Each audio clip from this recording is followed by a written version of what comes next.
I don't know how to describe it other than like a demon type of sound. But it's silhouetted, hulking, every bit of 5.5 feet wide, 13 to 14 foot tall, pitch black. The one thing that ran through my mind when I had this encounter was I don't have a big enough gun.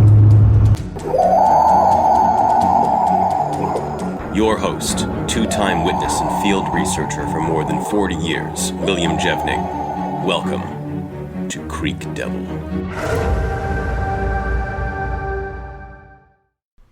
Hello everyone, welcome to Campfire Talk. This is where we sit around the fire, put our feet up with a cold drink, and let the conversation flow. We are still just the three of us, Forrest, Tom, and myself today. Everyone else is busy. Hopefully everybody will be back next week. But Tom, you want to make an announcement before we get rolling? Yeah, absolutely. I want to thank everybody, as usual, for tuning in and clicking the like and subscribe. And for those who haven't, we would love it if you would click like and subscribe. It helps the algorithm. It's hungrier than Bigfoot. And it helps us out to help you out. And if you want to go an extra step, you can do that. You can go to patreon.com/Creek Devil, and you can become one of our strategic partners. Or you can actually, if you're watching us on YouTube, just open up the link in the description, and there's a link to Patreon in there. Click it and follow your nose and decide which level you want to be at, and that helps us to bring you more and better content. There's going to be some upgraded content down the road. So with all that said, I'm going to hand the mic to Will and Forrest, and we'll go from there. Yeah, I was just going to make that comment. As soon as I get back from Washington State, we're going to be making a couple of changes. We're going to change the Bigfoot History show. We're going to do something different. And we're also going to add a live show. So that's something to look forward to here shortly. So before we got rolling on this, we were kind of chatting about Bigfoot activity in different times of the year. Do you guys have any thoughts on that? I do. My first encounter was in winter, and many of them here in Oregon were in fall or late summer or early autumn. And I'm trying to think if there's any in the springtime. I think there were. But what are your thoughts on that? And Forrest, what are your thoughts on? Now, it's not saying you can't have them in the middle of summer. I'm sure you can, but it seems like there's a spike in those time periods. Well, I think that, it has always been here that I've noticed it's like late September up through February of the year going into the next year, where I would see activity here. Now, as we've noticed this year, I seem to have had activity all year long, spring and summer. I don't know if they have settled into a routine of wanting to stay here on my place. I don't think they stay just here on my place. I think I actually have a distinct feeling. There's two ranches that are across from me and down from me that are quite large, and I don't think that there's individuals that live on that ranch year-round. So I think that they probably stay over there and then meander over this way. So I don't know, maybe just for the sole purpose of aggravating me, I don't know. But I feel like it sometimes. But just like I told Joe, I think we have an alpha male that's lost control of his children. So I wish he needs to have a little discussion with them and a little confrontation with them. They need some spankings. You're gonna have to grease the skids first. You got to give him motivation. But it depends. Yeah, well, I might get the motivation I give him. He might not like. It really depends on what region we're talking about. It's different in different places, different layouts, different variations of the creatures, obviously. So you're going to get some variations in movement and behaviors like that. So the most experience I have, of course, is in the Pacific Northwest. And particularly, we mentioned last show, Clark and Skamania counties in southern Washington. I worked that area for a dozen years or a little more. And, I use the terminology followed a group around. Of course, there's always the people who aren't using any brain cells who have to respond and say, oh, you couldn't be possibly out there following them around. Well, that's not what I meant by following them around. You plot movements based on sightings and physical evidence. So I plotted the movement of this one particular group, the group that was at Yakult, the same group that occupies that region, for a dozen years. And what I found was about every 15 days or so, they would move to a different area, or about a month. I used a month calculation because it wasn't exact. It was within a 30-day time frame, and it was consistent. They moved in a clockwise fashion around a 3,300 square mile region, and you could plot based on the sightings in an area, eyewitness descriptions, which said it was the same group of creatures, footprint sizes, things like that. And you knew where they were going to be, as long as they weren't disturbed. And unfortunately, they were in Yakult by that PhD, who shall remain anonymous. But he disrupted that, so they never did come back into that particular location. They still come in the same area, but not that exact location. And they were there. That was during the summer primarily. Started in June. May have been a little earlier, but I think, late May, early June is when they started coming into that place. And then a month later, they would be farther north. And you could plot that by month around that whole area. So for me, that was pretty easy to figure that one out. But they're different in different places. So like in your area, Forrest, it's going to depend, I suppose, on food resource availability. Well, that and water. I mean, this summer it's been water, and which I've been surprised because I've told y'all that I hadn't even seen that many deer around here. And I mean, here the other day I saw a big buck out in front of the property, and then along the roadside there. And then since it's been raining now here, I have actually seen some, but it was actually during the day that I saw them, not at night. Mm-hmm. So that they were coming up on the back of the property. So that's even like with Annabelle. But, I'm only 8 miles from the lake. So yeah, see, that's close. 8 miles for Bigfoot. That's nothing. Well, you remember Annabeth's tracks from Christmas last year were right there at that small lake, or you guys call them a tank. Yeah. We're right there. So yeah, I mean, we call them stock tanks. Yeah, so I mean that's the obvious attraction there, and apparently it was eating some kind of shellfish from that water also. But the water was probably the reason it came there. And we've had the same thing in southern New Mexico. When I was there a couple of years ago, TW took me out to a place where, and 2 weeks before I got there, local police were called by a group of people who had one of these creatures throwing rocks at them. And he took me out there, and we looked, because he was friends with the cops there, so they told him. And then he took me out to the area, and we looked around and did find some evidence of the creature being there. But again, that was only a couple miles from the Rio Grande River, so again, it's not too far from the water source. Yeah. Well, I'm kind of curious, Tom. You said your first sighting was during the wintertime. At what elevation was that at? That would have been right around 5,000 foot. It was, I was looking for Christmas trees. I went to the ranger station and I wanted noble firs. And they said, well, those don't really start in about the 4,000 foot elevation. And so I drove to the top of this mountain and parked and got my tree and turning around. And on my way back, this is interesting, I saw a tree break, the first one I'd ever seen, besides what I saw, Will, in your book. I think it was the Field Guide 101. And I think that's the one where Yeah, talk about the tree breaks. All the other trees are fine. This one, just eyeballing it, looked like it was about 3.5 inches in diameter, about 8 feet tall. And the guy that I was with was like, "You forget it. There's no way. They don't exist, and it would just be a pain in the neck to, even bring it up with him."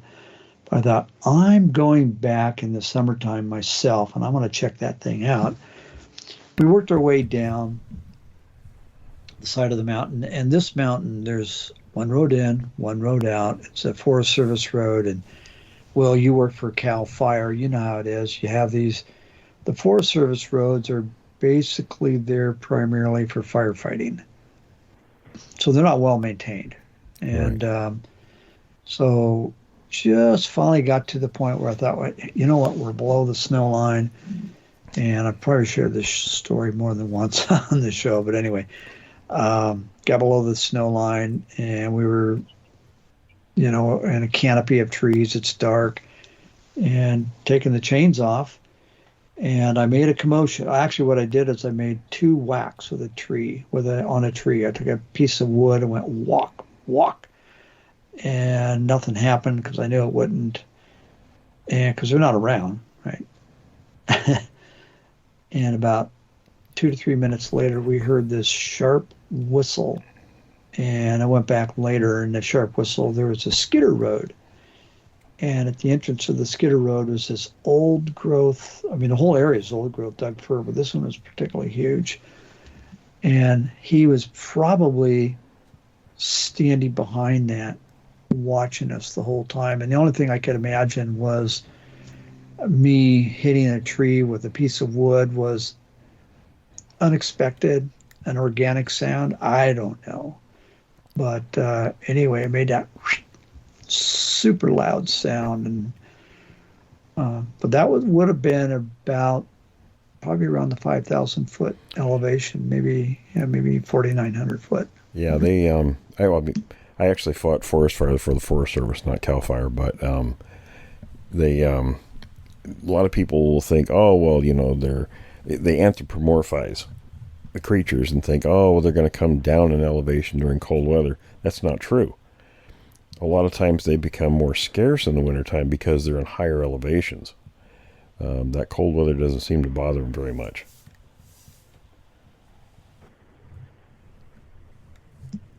I would think that they would come down to feed, wouldn't they? A lot of times deer and elk go up higher too. It's funny because on the way in there, my buddy and I were driving up, again, like I said, getting a Christmas tree, and probably 3,000, 3,500 foot elevation. I'm just guessing. There was a couple of ranches in there, and they had huge fields. And we look over in the field, and there's a herd of about 60 of these things, of elk. What the heck are they doing there? Yeah, right there in somebody's The only backyard. time they come down lower is when it's hunting season. They stay close to people so they don't get shot. But after hunting season, they vanish. Yeah, this is mid-December, so no hunting, no elk season that I know of. I could be wrong, but I don't think it's. I think it's past elk season, and they're just sitting out there. And in retrospect, I can't help but wondering, did they know something about the area that we were going into that we didn't know about? Well, something I picked up on back in 86, 87 was when I first moved to Vancouver was we were up, and we'd taken, my girlfriend and I took the kids up playing in the snow.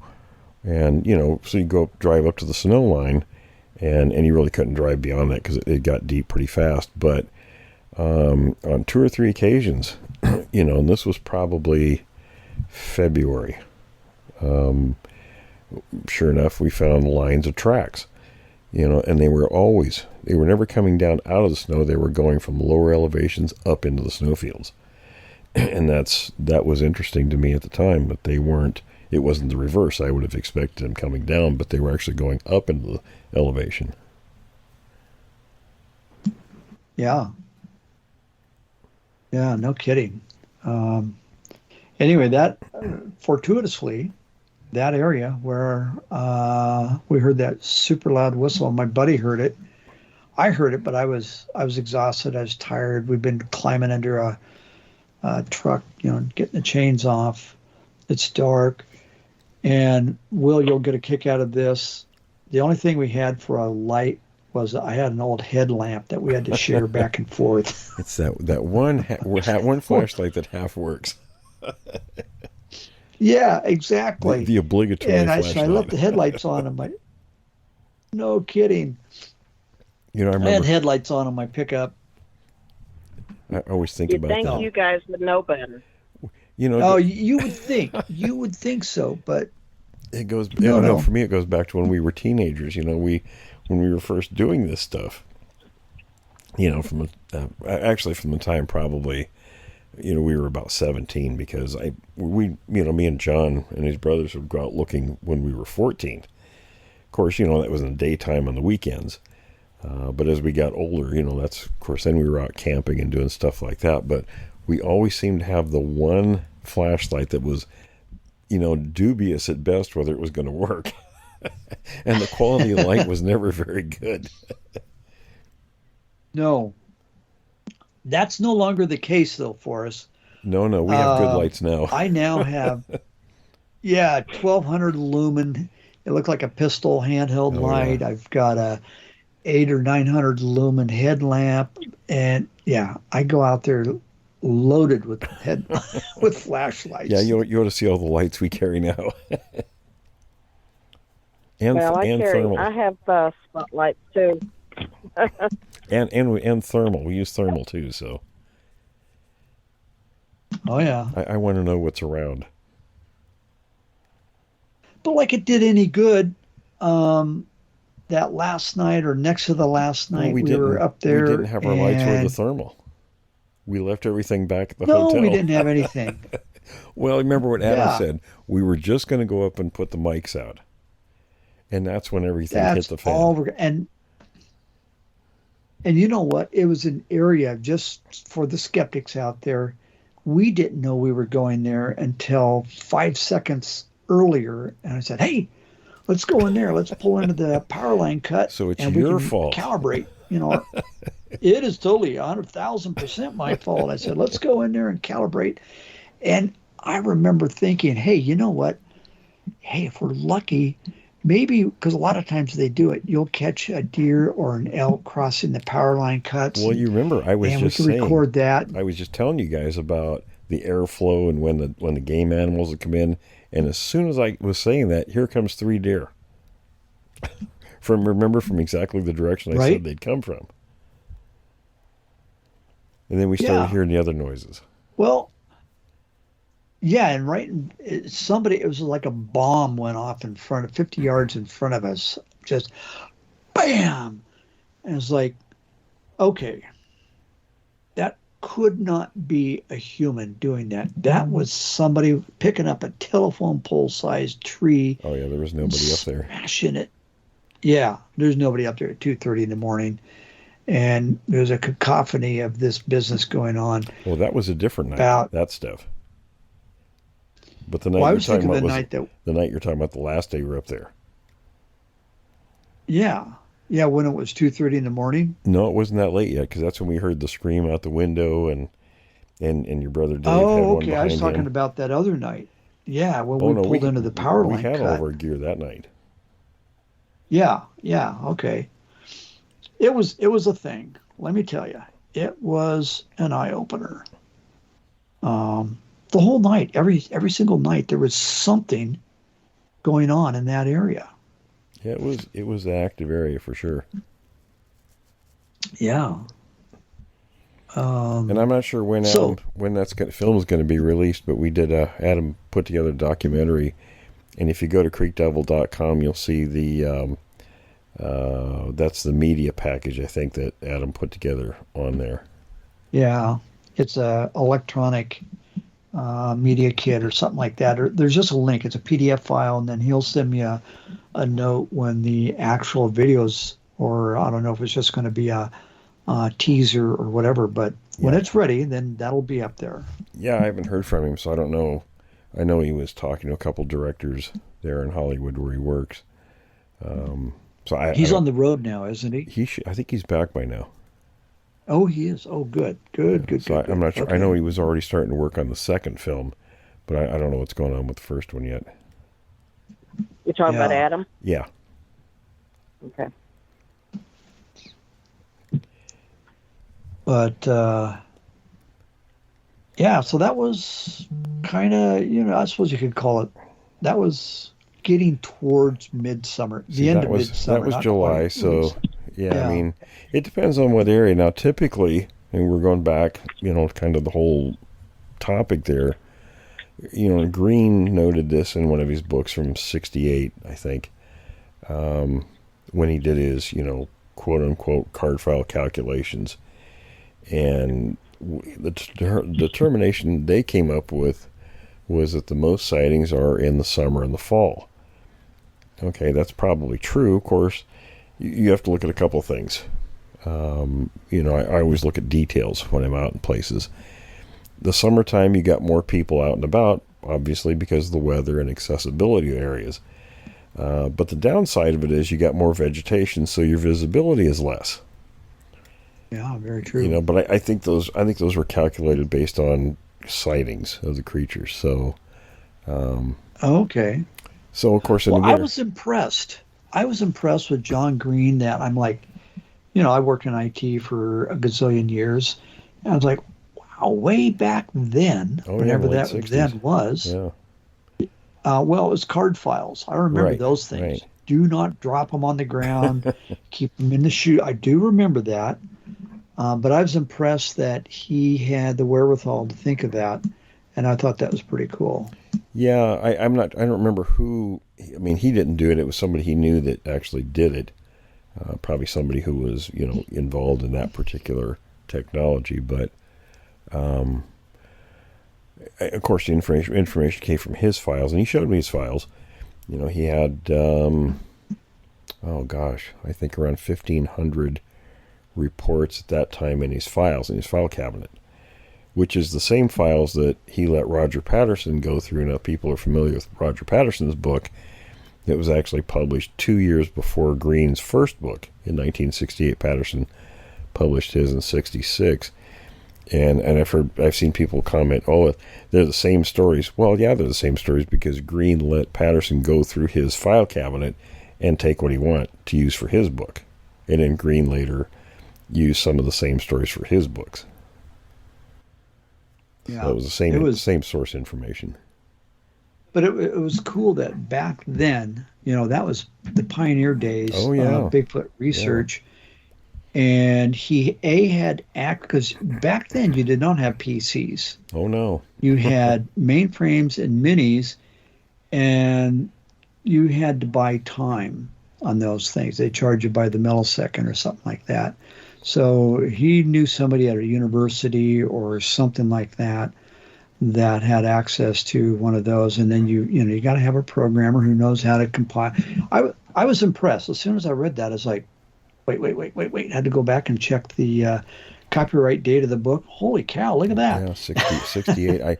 I can't remember how many of those files they used. I want to say it was 1,000 or more sightings that which is a good based it on. Sampling of data. Yeah, it was. I mean, it was pretty good for the time. You got to admit that, and relatively accurate because some of that data holds up today. I mean, we see, the majority of sightings are still summer and fall.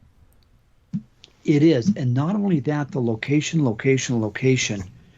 Time and time again, I was like, hey, wait a second.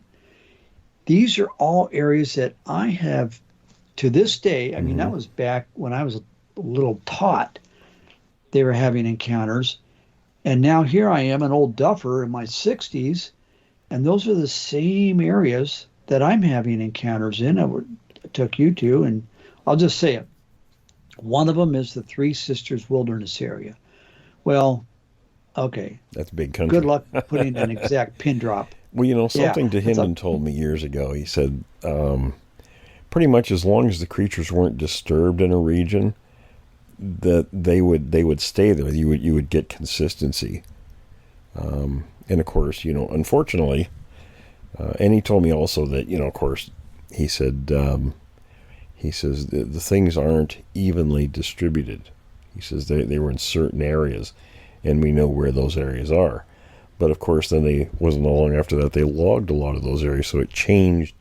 It kind of threw all of this into a lot of havoc. I mean, so the creatures would have to resettle, and it's what they do. When I remember last show, I mentioned that I had the GPS coordinates for that group of creatures that come across or were chased across the Columbia in November 2012, and I had the GPS coordinates for. Well, actually, it was beginning of October through the end of November.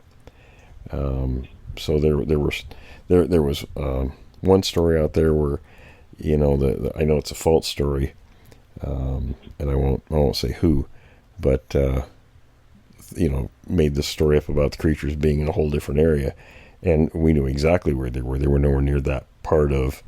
They weren't in Clark County. They were in over just north of Carson, and we knew where they were every 15 days in the pattern. Then they would settle into a hunting pattern. And they moved in a clockwise fashion every 15 days. Then they went back across the Columbia River at the end of November. So they'll settle into their patterns fairly quickly after they're dispersed from an area.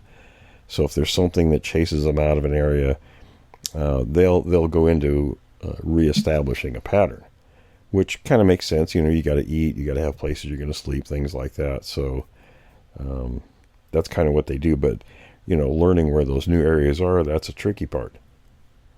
Well, and that's exactly right, though, because think about what we did last summer, and you had brought up the obvious. Hey, see this evidence here? And the evidence was tree breaks. You only see that in areas where these creatures are. So it was kind of a mosaic pattern, because we went active, yeah. We covered miles. I mean, it was 30 miles from one area. And I told you guys, don't say anything, and there's nothing. As we're driving from point A to point B, 30 miles through the forest up there, how many of those markings do you see along the way? And nobody saw any. Yeah. They were just in those specific places. That last place that we went, and that's where I had my first encounter, that's where I'd gone down to the ranger station years earlier. And it was funny because the first time I went up there was really cool. There was a black fox, melanistic fox with a white tuft on the tail, and boom, he dove into the rock. So I guess the foxes go in there and dig out little rodents and animals and stuff. But I went down to that ranger station sometime later, and I was like, man, I want to know what the heck that was. So I go up to the front counter, and there's like about 7 of the gals, the rangers working there. And I said, hey, is there anybody here who's a biologist that I could talk to? And I told them about the area, because I saw something. I didn't say what, I just said I saw something. It was imperceptible, but you could tell. All of them, one of them sitting there typing, another one's doing this, another one's doing that. You could tell that all ears were up. What's this guy? What kind of creature was talking? The radar was on, and it was in full tilt. And well, what did you see? Right. And I said, hint. Well, yeah, I said, I could swear it was a fox, but it was all black. It wasn't white, and I didn't know that there was black fox. Did you see the visible sigh of relief? There was everybody goes back to typing and doing their stuff, and all of a sudden it was activity again. Yeah, he's just got a boring story. Yeah, no kidding. Oh, well, the biologist isn't, she's here on Thursdays or something like that. There was this 9-foot monster. Yeah. Well, that's funny because I went in there to the exact same day when I had my first encounter a year later, and I went in there and just oddly enough, that whole town had a storm that day, and the whole town was without power, no power anywhere.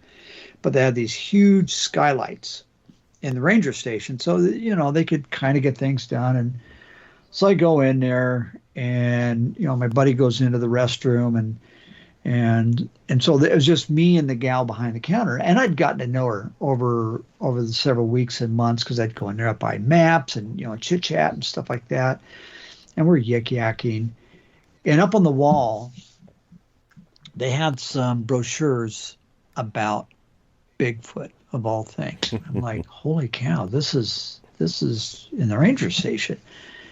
And I told her, I said, I ran into one of those things exactly a year ago. The jovialness, the chit-chat, the casual, relaxed demeanor dropped instantly. She goes, oh, yeah. Up That's there? probably when everybody wanted to start gathering their belongings and leaving.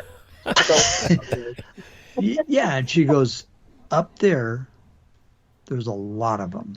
And then she mentioned this little town, and she goes, out of that town, we get a lot of reports. And it's real close to where we had one of our guests on, who was a mathematics professor. You remember him? Yeah, Carlos. And then she goes, and she starts to tell me something else. And just then my buddy comes out of the bathroom, and some guy comes into the front lobby with his dog. Of course, shuts it all down. I'm like, oh, it's could funny. You guys wait 30 seconds? It's funny the things you'll get in a ranger station. Usually, we've stopped here in Northern California, going up towards Humboldt County, that area, and stopped in the ranger station. And they're very helpful when it comes to maps. And I think because they're there for so long by themselves, they get really bored. So we stopped in this one ranger station location, and they had equipment sheds and things there too. So I think it was a larger operation there than just a ranger station. But the guy was by himself, and apparently had been there by himself for some time. And of course, he was super helpful. Wanted to give us not sell us maps, give us maps. To stand around and talk longer, I think. And of course, I pressed him about the topic, and he didn't know anything, hadn't heard anything. But going over to Estacada, when we mentioned Estacada, I stopped at one of the ranger stations over there one time. And there were two guys in the office, and I bluntly asked him. The first guy is like, no, we don't ever get anything like that. And then the other guy says, yeah, but remember, and he had a family name. There used to be a homestead in that particular area that was no longer there. I think there were still some fruit trees up there, but no buildings or anything. But they had found a family Bible up there, apparently in the ruins of whatever building may have been left there. And the Bible, of course, it had all the family, births, deaths, things like that, like they used to, right. Families used to do those. But he said throughout the Bible, there was notations about these creatures in that area for many years by this family. And he wasn't able to locate the Bible for me. Otherwise, he would have given it to me. Oh, so I don't know if that was handed off to somebody higher up, but it wasn't in their office anymore. Yeah. But I just found that very interesting. Well, 2 ranger stations that I've been at, and both of them were very receptive. They didn't shut you down. And both of them said, yep, we're ranger. There's 2 different types of rangers. The ones who work behind the counter, you got to have those people. And then there's the ones who go out in the field and do whatever it is they have to do. They collect the fees and check on things and, do what rangers do. And both of those stations said, I'm just very upfront about it. And they're like, yeah, I haven't personally seen it, but so-and-so who works out in the field has seen them. And the other one, she was really cool. This is a different gal. I think she was higher up the food chain. She goes, oh, yeah. And she goes, my sister saw one up on such and such mountain, and where it was just supposed to be just a real quick phone call where I get some information. We were on there for 45 minutes yakking away. And she was fascinated, absolutely fascinated by the topic. So, You know, some well, of them. like most people, it depends on the person you're speaking to, and the receptiveness. Sure. But and I can't mention too much about another person that we know that's Forest Service. Yeah, right. Due to the nature of that person's job and everything, they can't say any details. But they had a sighting, and were also their coworkers were actually concerned about their safety. And I remember passing on some information to give them, measures they could take to help keep themselves safe out there. But it's interesting, the ones that are actually out there seem to have a little different attitude than the person that's behind the counter. They do. And we have one guy that we can mention. His name's Doug. He works for the Forest Service because he was on last year talking explicitly. Oh, Doug wasn't Forest Service. Doug was a state forester. Yeah, he's a contractor. Yeah, but he's out in the woods as his livelihood, doing right now. Now he does private work, but he used to be a state forester for Washington State. Oh, okay. But he had grown up in southern Washington, actually not that far from the person I was just mentioning, where he had had some things happen and knew some of the local natives there who, educated him about the creatures when he was young. Oh, that guy. And his father, who was an airborne ranger in Vietnam, actually lived over in the Dalles and had a number of encounters over there as well. Yes. Yeah. Well, that brings up a question for us. This goes to you. Do you have any state parks or, even better yet, national forests somewhere in your region? And I realize Texas is bigger than most countries, but do you have any ranger stations that you could stop in and just get to chatting with them, because you're a very approachable, amicable person, and ask them, hey, what's your take on Bigfoot in this area or my area or something like that? Well, actually, I always talk about Lake Buchanan. That's all Lynx Lake and all that down there. That's all part of a state park. And it's just 8 miles. Well, actually, it's not even that far where it starts. The state park is actually probably more like 5 miles from me here where it starts. And but we don't have forest rangers like y'all have forest rangers and the stations. And those are usually. I've never seen a ranger or anything like that out there on those. They're usually patrolled by game wardens.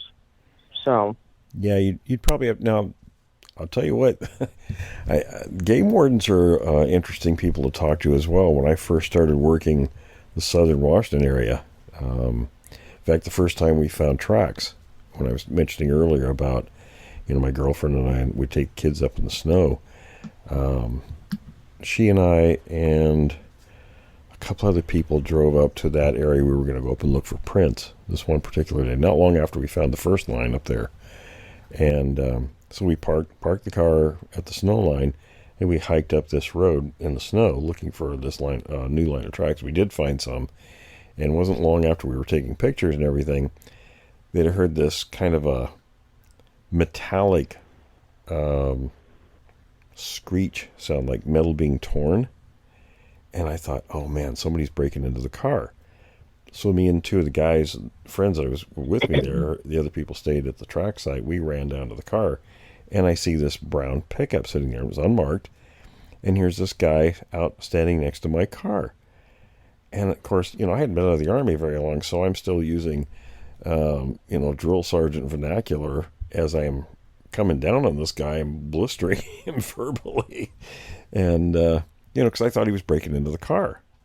And I see another guy parked in behind the wheel of the pickup, and he's wearing a uniform. I see his badge and everything. But I thought, you know what? I'm already well into this. I'm hip deep into this tirade, so I'd look like an idiot if I stopped now. So I kept going on him. Then I went over and proceeded to chew the guy in the uniform. and he apologized profusely. But what was odd was he knew who I was, and he knew what I was doing up there. I mean, sure, he could have looked up the plate of the car and figured out who I was, but he knew I was up there looking for Sasquatches. And I'm thinking, how does he know this? Because I wasn't anybody known at that time. You know, and the guy was, you know, he was very amicable. Both of them were actually, you know, they apologized. He tried saying he used the speaker on his truck to try to broadcast to see if anybody was around. That wasn't the noise. It was a metal sound. But I just sort of let it go. And for years after that, I mean, they always offered to, you know, watch my vehicles when I was out doing research in an area. And I'm thinking, oh yeah, you guys are trying to follow me around to either ruin a location or to gather information. So I would never tell anybody where I was going or what I was doing. And apparently people that I know, even after I moved back north from Vancouver, that these, you know, people who met these game wardens, they still talked very highly of me and knew what I was doing, which I to this day find kind of fascinating, because I'm thinking, how did they know what I was doing up there? I often wondered that, yeah. Well, I don't know how much power that your game wardens out there have, but ours are just like they're like the sheriff's department or anything else. They can do anything. Yeah, I think well, I think in terms of, you know, animals and all that, they have some powers, but of course the Forest Service has its own police force out there now, which is also very interesting. I always wondered what they need that for, and they're armed. Well, the game wardens down here are well armed. And I was going to ask you if are the forest rangers in your areas. Now we have forest rangers. You get out into East Texas where they actually have piney woods and such as that. They do have forest rangers out there. And it's more like what y'all have there, with you check in at a ranger station and you go camp and all that sort of stuff, pay your dues and all that sort of stuff. But we don't have that here. Now, the rangers that go out into the woods, are they armed? You know, they never used to be. They're not. They're not. The only people that are armed are the LEOs. Law enforcement officers. And I am about to write a series of letters to my congressman to, hey, look, you need to cough up some money. Yeah, each station has X number of LEOs, and I would like to see more. And so I'm writing them a letter and saying, you need to cough up the money, and I would like to see that number increased significantly.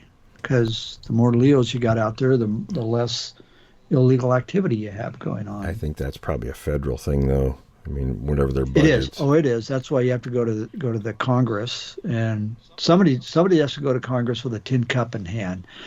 You know, I've mentioned before that sometimes you see some strange things that happen, though. You know, a couple of my buddies and I, when I go back up to visit, well, before I moved here, in fact, to California, we used to go up and camp just outside Mount Rainier National Park. I mean, not just outside. We're talking, 4 or 5 miles outside the park boundary on, I guess that would be county land or maybe state land along the rivers up there, which you can do. I mean, there's no restrictions on camping next to the river and camp wherever you want to up there.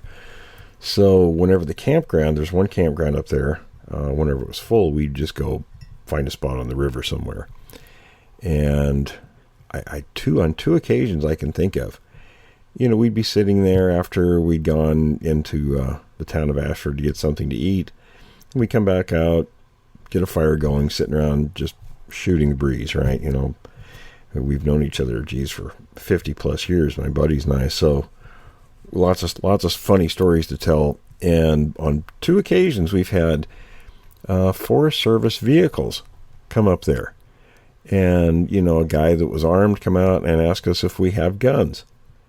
And I remember the first time we're like, well, number one, we're not on federal property, so it's not your business what we have.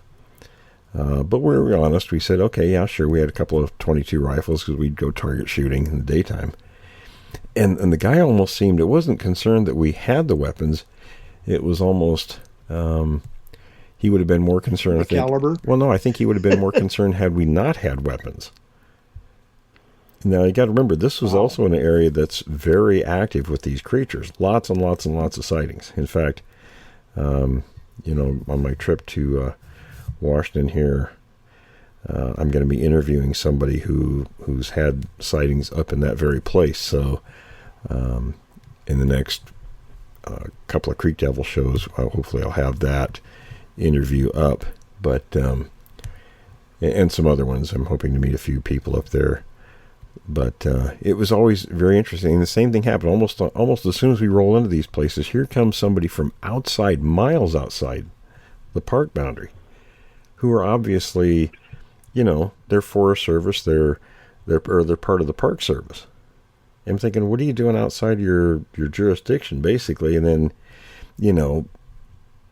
we're within our rights to have what we have. Where we have these, there's no restrictions. And it was just really unusual. And again, it was more like a concern for our safety, not what we're doing.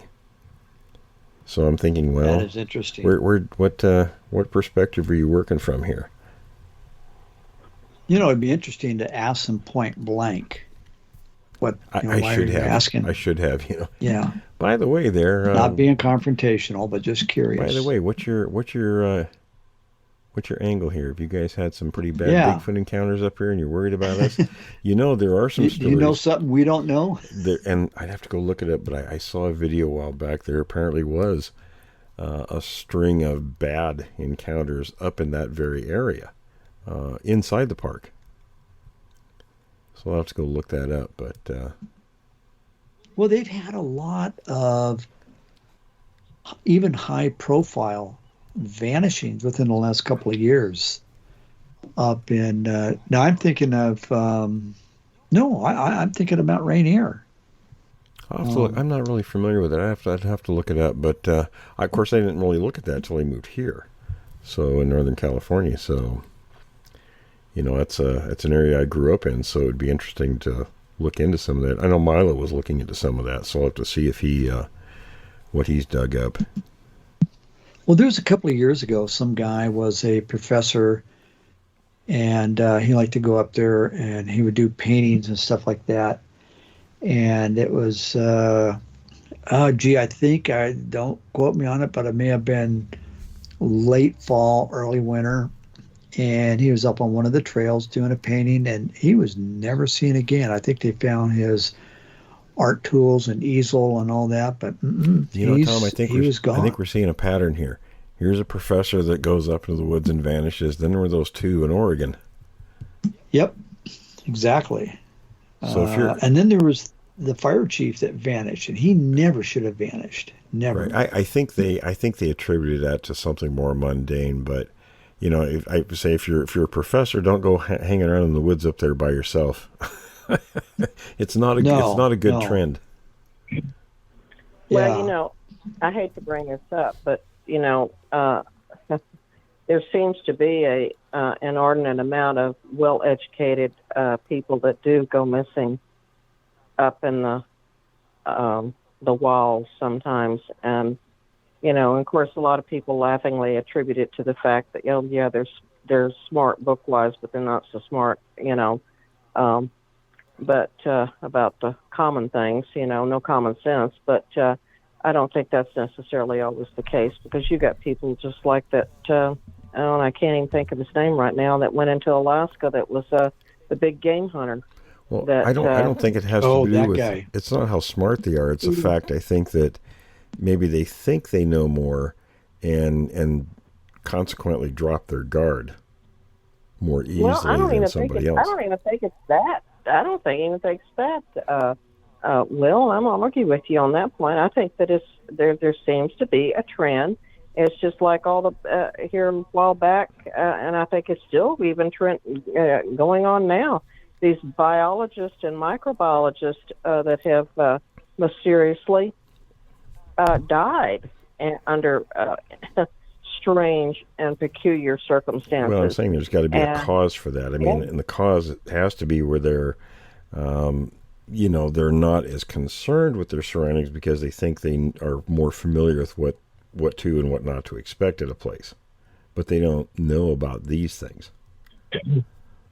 Well, I'm not sure that's necessarily the case, but we'll agree to disagree on that. Well, I would have to ask you then. What do you think is the reason for these particular kinds of people disappearing?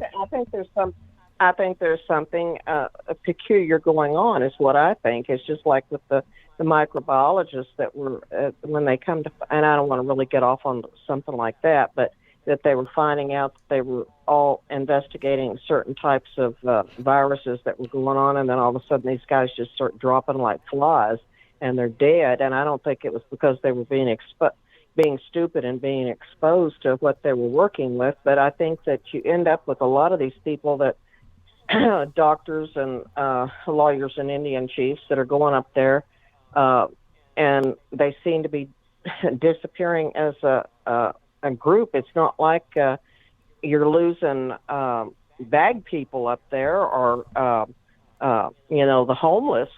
We're not losing those kind of people. It's the others, and I don't think it's necessarily just because they're less aware of their back or surroundings, or they think they're more knowledgeable than anybody else, and so therefore they let their guards down. I honestly think there's something going on, but I mean, if I had the answer, I would tell you, but I don't have the answer. I'm just proposing that I think that there is something far more mysterious that is going on that I don't understand. I really don't, and it's kind of like, and I think that a lot of it is that Bigfoot's responsible, yes, but I think there might be something else going on up there too.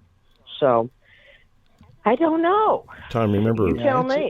It's a mystery. Tom, remember we were in the field last year, and it's one place I would never expect to see a homeless person was up there.